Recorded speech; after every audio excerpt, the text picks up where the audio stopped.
Trump rally first test in Democrats' search for payoff from lawmaker purge. Alabama Senate candidate Roy Moore won't join Donald Trump at the president's Florida rally Friday night just 25 miles from the Yellowhammer State border. But the event will still give Democrats a first payoff from their purge of lawmakers targeted by sexual harassment allegations if Trump repeats his endorsement of the scandal rocked Moore. The sweeping away of Senator Al Franken and Representative John Conyers this week after claims of inappropriate behavior against them cleared the way for Democrats to argue that their party takes the #MeToo movement seriously, and to charge that the GOP offers a haven to alleged perpetrators. I, of all people, am aware that there is some irony in the fact that I am leaving while a man who has bragged on tape about his history of sexual assault sits in the Oval Office, and a man who has repeatedly preyed on young girls' campaigns for the Senate with the full support of his party, Franken said Thursday, referring to Trump and Moore.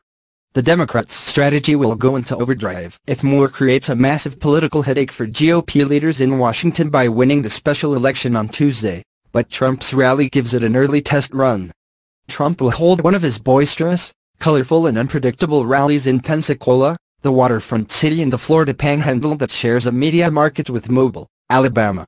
The combination of a rocking Friday night crowd, the end of a contentious political week, and the freedom Trump experiences outside Washington could cause the president to barnstorm into controversial political territory after a week in which his tweeting has been quite restrained by his own wild standards.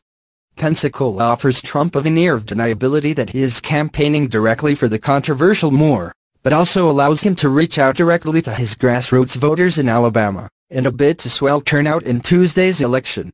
Trump is wildly popular in the deep red state. He crushed his rivals in the 2016 GOP primary by more than 20% and beat Hillary Clinton by nearly 30 points there in the general election. So even if he is able to motivate a couple of thousand Republicans tempted to skip the election because of the allegations against Moore, he could make a difference in the former judge's tight race with Democrat Doug Jones. Trump caused uproar last week when he told reporters that the Republican candidate totally denies the allegations against him, even after GOP leaders in Washington effectively disowned their candidate and said that they believed his accusers. Trump went all in this week, arguing that he could not afford for the already narrow two-vote Republican majority in the Senate to be further whittled down. Democrats' refusal to give even one vote for massive tax cuts is why we need Republican Roy Moore to win in Alabama. We need his vote on stopping crime, illegal immigration, border wall, military, pro-life, VA, Judge's Second Amendment and more.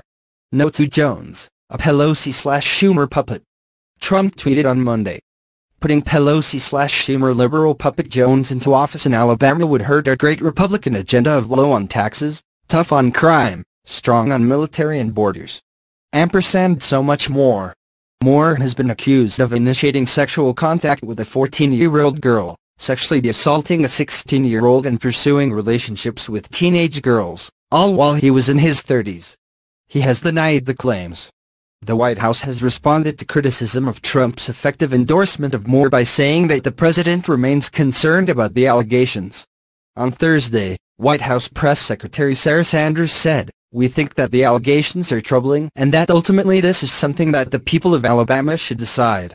Sanders shrugged off Franken's barb from his resignation speech, saying Trump's comments caught on an Access Hollywood tape released last year boasting about sexually assaulting women were old news. The president addressed the comments back during the campaign, Sanders said Thursday. "We feel strongly that the